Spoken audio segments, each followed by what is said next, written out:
Just one day after canceling an upcoming summit with Russia's Vladimir Putin, President Trump announced new sanctions on the Kremlin, targeting its most valuable export, oil.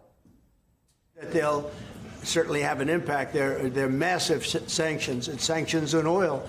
The two biggest oil companies, among the biggest in the world, but they're Russian. Every time I speak with Vladimir, I have good conversations, and then they don't go anywhere. They just don't go anywhere. You never know with war, but I would say that it's time to make a deal. Hopefully he'll become reasonable, and hopefully Zelensky will be reasonable too. Joining us now is Ivo Daalder, senior fellow at the Harvard Belfer Center and former U.S. ambassador to NATO. It's good to see you always. Trump made the sanctions announcement sitting next to the NATO Secretary General. What impact could these moves have on Russia as it continues its war against Ukraine? Well, two factors. Number one, it depends not just on the announcement of sanctions, but their implementation and their enforcement. It's one thing to say we're going to sanction it. It's quite another thing to actually enforce it. It is difficult. It takes a lot of people hours to find out what the financial transactions are, who's doing what. It takes tracking. And when you have a government that is closed, the people that you need to enforce these sanctions are not there. And indeed, prior sanctions on oil companies announced by President Biden back in January have not been enforced. And if you don't enforce sanctions, they're meaningless. So that's number one. Let's see whether this announcement actually leads to something. But number two is, in the end, Vladimir Putin has committed to this war, and sanctions in and of themselves are not going to be what turns this off. Yes, the cost on Russia will increase, but he has demonstrated over and over again that he's willing to bear great costs and continue to war. So I don't see a ceasefire coming out of just this announcement. We're quite a ways from that.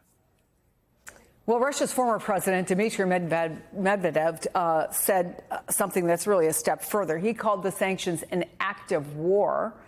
Do you think it will only be rhetoric that comes back from Russia?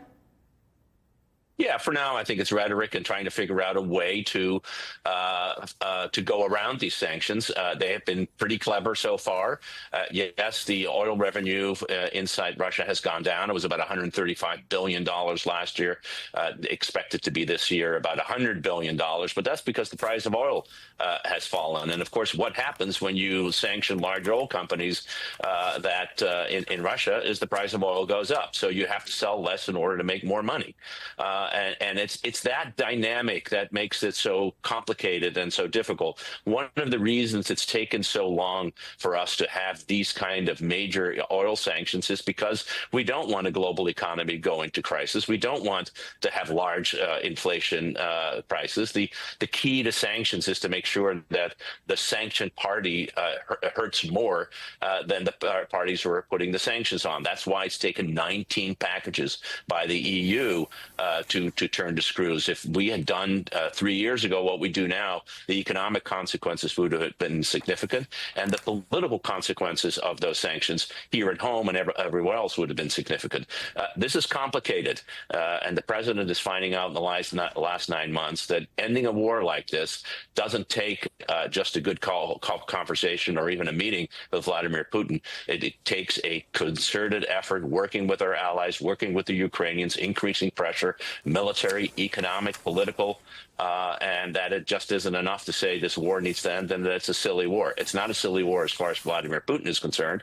It's not a silly war as far as the Ukrainians are concerned, who are the victims of this war and will continue to fight until justice is done on their side. Yeah, I mean, we just heard him say, President Trump say, we always have these good conversations and then nothing comes of it. And so Trump cancels the Budapest summit with Putin, although he does say he still plans to meet with the Russian leader at some point in the future when the timing is right. What do you take that to mean? What do you think needs to happen before they might sit down together? I mean, part of the problem is we've been on this roller coaster in which the relationship seems to be up and we're close to peace, and then we're down and threatening sanctions. In this case, for the first time, remember, this is the first time that the second Trump administration that the president has actually put economic pressure on a country that has been at war with Ukraine. But there's still no tariffs on Russian imports. One of the very few countries that can export to the United States tariff-free. So I think this is going to go up and down. We've seen this time and time and again.